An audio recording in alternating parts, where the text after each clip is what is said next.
तमिलनाडु में बीजेपी के कद्दावर नेता और पूर्व प्रदेश अध्यक्ष के अन्नामलाई पार्टी में रहेंगे या नहीं, ये पिछले कुछ दिनों से चर्चा का विषय है।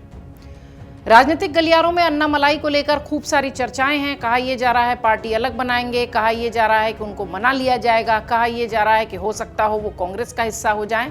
बहुत सारी बातें। एक तबका ये मानता है कि अन्नामलाई की बीजेपी के दिग्गजों से मुलाकात हो गई है और वो मान चुके हैं, और वहीं दूसरी चर्चा इस बात की है कि अन्नामलाई एक अलग पार्टी बनाना चाहते हैं। उनकी सियासत या उनका राजनीतिक कद किस तरीके से आगे बढ़ेगा ये तो देखने वाली बात होगी, लेकिन अन्नामलाई को लेकर पिछले कुछ समय से जिस तरह के सवाल उठते रहे, उनके राजनीतिक करियर को लेकर जिस तरीके से चर्चा होती रही, वो भी चर्चा का विषय इसलिए बनी क्योंकि अन्नामलाई का कद भी वैसा ही था। ब्यूरोक्रेट अन्नामलाई अचानक से राजनीति में आ गए और राजनीति में आने के बाद उन्होंने किस तरीके से अपनी पूरी सियासी जो एक तरीके से कह लीजिए कि तैयारी है वो की, और अब ऐसा लगता है कि विजय थलापति को देखने के बाद अन्नामलाई को भी अब ये महसूस होने लगा है कि हम भी अपनी अलग नैया चला सकते हैं। चर्चा इस बात की होने लगी कि हमेशा से बीजेपी की बात करने वाले अन्नामलाई को अचानक ऐसा क्या हुआ कि बीजेपी से ही उनका मोहभंग होने लगा। क्या कुछ भीतर हुआ? क्या वाकई में बीजेपी की तरफ से उन्हें मनाने की कोशिश हुई या नहीं, या फिर वाकई में अन्नामलाई अब विजय के रास्ते पर चलने के लिए तैयार हो चुके हैं, शायद विजय की सफलता को देखकर, या फिर यहां से मोहभंग होने को लेकर। बहुत सारी बातें अन्नामलाई के लिए हो रही हैं। अन्नामलाई बीजेपी के राष्ट्रीय अध्यक्ष नितिन नबीन और महासचिव बीएल संतोष से भी मुलाकात कर चुके हैं। इसके साथ ही उन्होंने अमित शाह से मिलने का वक्त मांगा है।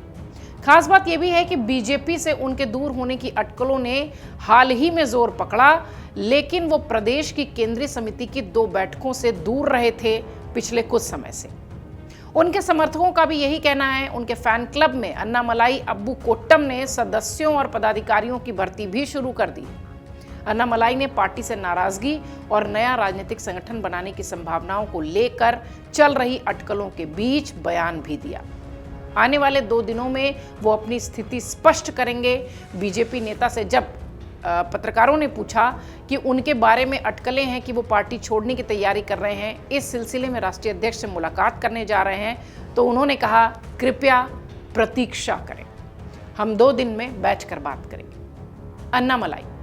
अन्नामलाई वो नाम जो तमिलनाडु की सियासत में खूब चर्चा में रहा तब जब ब्यूरोक्रेट बनकर अन्नामलाई ने अपने करियर की शुरुआत की और अचानक 4 साल पहले नौकरी छोड़कर दक्षिण की राजनीति में एंट्री करते दिखाई पड़े।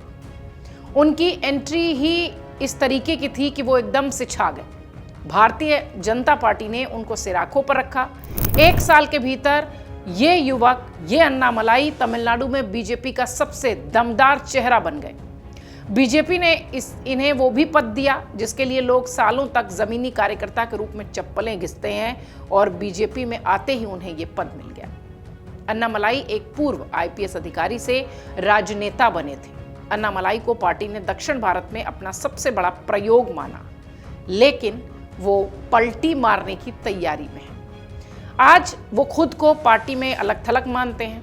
आज वो किनारे पर हैं। 1 साल के अंदर तमिलनाडु प्रदेश के बीजेपी अध्यक्ष पद पर बैठाए गए अन्नामलाई को हटा दिया गया। 4 साल के अंदर उन्हें इस कदर पार्टी से किनारे कर दिया गया कि उन्हें राज्य के सबसे बड़े उत्सव विधानसभा चुनाव 2026 में भी नहीं पूछा गया। अब अन्नामलाई राजनीतिक भविष्य को लेकर चिंतित हैं, या यूं कहें कि शायद विजय थलापति को देखकर अब उनके भीतर भी ये इच्छा जागृत हो गई है कि हमें अम्ब्रेला से, शैडो से निकलना है और अपनी अलग दुनिया बनानी है। अन्नामलाई का उदय बीजेपी का नेक्स्ट बिग थिंग 2020 में ये दिखाई पड़ा।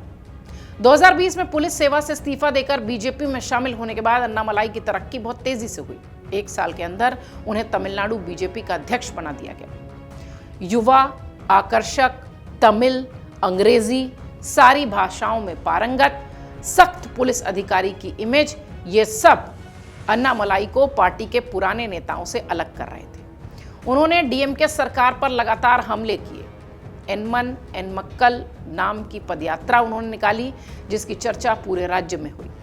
सोशल मीडिया पर उनकी लोकप्रियता के क्या ही कहने।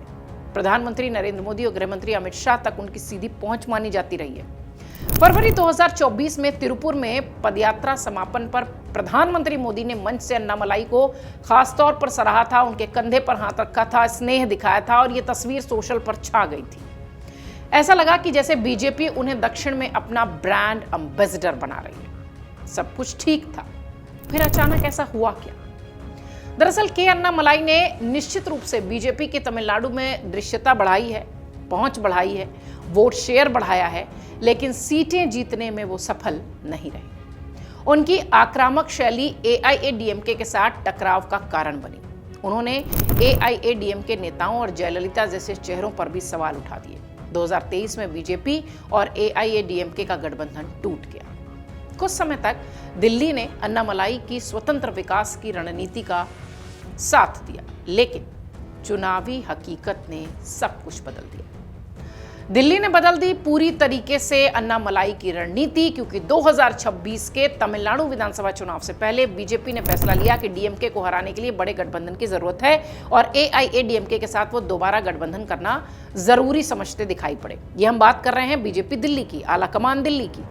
अप्रैल 2025 में अमित शाह ने खुद एआईएडीएमके के साथ गठबंधन की घोषणा कर दी। उन्होंने ये साफ कर दिया कि ईपीएस यानी एड्डापदी के पलानीस्वामी के नेतृत्व में ही पूरी तरह से चलेगी बीजेपी, और बीजेपी एआईएडीएमके के आंतरिक मामलों में दखल नहीं देगी। इसके बाद अन्नामलाई को धीरे धीरे किनारे कर दिया गया। उनकी जगह नैनार नागेंद्रन को तमिलनाडु बीजेपी का अध्यक्ष बना दिया गया, जो गठबंधन के लिए भी स्वीकार्य था। अन्नामलाई 2026 के चुनाव में पूरी तरह से गायब दिखाई पड़े। 2026 के चुनाव में बीजेपी की उम्मीदवारी सूची में भी अन्नामलाई नहीं थे। उन्होंने कहा कि उन्होंने खुद चुनाव नहीं लड़ने का फैसला लिया है, लेकिन राजनीतिक गलियारों में चर्चा थी कि एआईएडीएमके के दबाव में ही उन्हें टिकट नहीं मिला है। जो नेता कभी राज्य में बीजेपी का चेहरा था, उसका चुनाव में न होना सबके लिए हैरान करने वाला था। अन्नामलाई ने केंद्र की 3 भाषा वाली जो नीति थी, उस पर भी सवाल उठाए थे। सीबीएसई की भाषा नीति पर भी उनकी आलोचना हुई। तमिलनाडु जैसे राज्य में भाषा बहुत संवेदनशील मुद्दा है और पार्टी लाइन से अलग अपनी राय रखना अन्नामलाई के लिए शायद भारी पड़ गया। कई लोगों ने इसे तमिल नेता के रूप में अपनी अलग पहचान बनाने की कोशिश भी कही। एक तरीके से अगर आप देखिए तो जिस तरीके से वरुण गांधी बीजेपी में उत्तर प्रदेश में दिखाई दे रहे थे, बीजेपी में दिखाई दे रहे थे, कुछ वैसे ही तमिलनाडु में अन्नामलाई दिखाई देने लगे। पार्टी लाइन से अलग हटकर अपनी बात कहने लगे और विपक्ष के कई सारे नेताओं के लिए न बोलकर अपने ही गठबंधन के नेताओं के लिए बोलने लगे। ये सारी बातें अन्नामलाई को दिल्ली से दूर ले जाती रही और शायद यही वजह है कि अन्नामलाई को 2026 के तमिलनाडु के चुनाव में भी एक्टिव नहीं किया गया। एक रिपोर्ट और सूत्र के हवाले से यह भी खबर है कि अन्नामलाई ने बीजेपी की तरफ से किसी भी पद से इनकार करने का फैसला किया है। कहा यह भी गया कि बीजेपी उन्हें राज्यसभा भेज सकती है और केंद्र में बड़ा जिम्मा सौंप सकती है। साथ ही उन्होंने तमिलनाडु में टीवीके की अगुवाई वाले सत्तारूढ़ गठबंधन में भी शामिल होने की भावनाओं से इनकार किया है। प्रेस ट्रस्ट ऑफ इंडिया यानी पीटीआई के अनुसार बीजेपी के एक सूत्र ने यह भी कहा कि अन्नामलाई की पार्टी छोड़ने की संभावना नहीं है, क्योंकि उन्हें पार्टी में और बड़ी भूमिका दी जा सकती है। लेकिन कोयम्बटूर में अन्नामलाई के कुछ समर्थकों ने उनके द्वारा नई पार्टी बनाने का समर्थन भी किया है, ताकि वो मौजूदा सत्तारूढ़ तमिलगा वेत्री कशगम के विकल्प के रूप में स्वयं को पेश कर सके। अन्नामलाई वो चेहरा जो कि 4 सालों में तमिलनाडु में बीजेपी के एक बड़े चेहरे के रूप में उभरे, लेकिन जिस तरीके की स्थिति, जिस तरीके की तस्वीर अन्नामलाई के साथ इस वक्त दिख रही है, जैसा कि मैंने कहा कि उनकी स्थिति बीजेपी के भीतर वरुण गांधी जैसी हो गई है।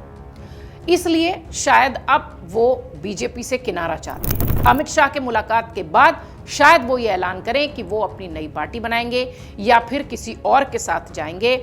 लेकिन सबसे बड़ी बात यह रही कि अन्नामलाई का पार्टी लाइन से अलग हटना ही शायद उनके लिए अलग थलग पड़ने की बड़ी वजह हो गई। 2026 के तमिलनाडु के चुनाव में उन्हें टिकट नहीं दिया गया। उनके गुट के लोग कहें या उनके फैंस कहें या उनके कार्यकर्ता कहें, वो लगातार इस बात से हैरान थे कि ऐसा हुआ क्या।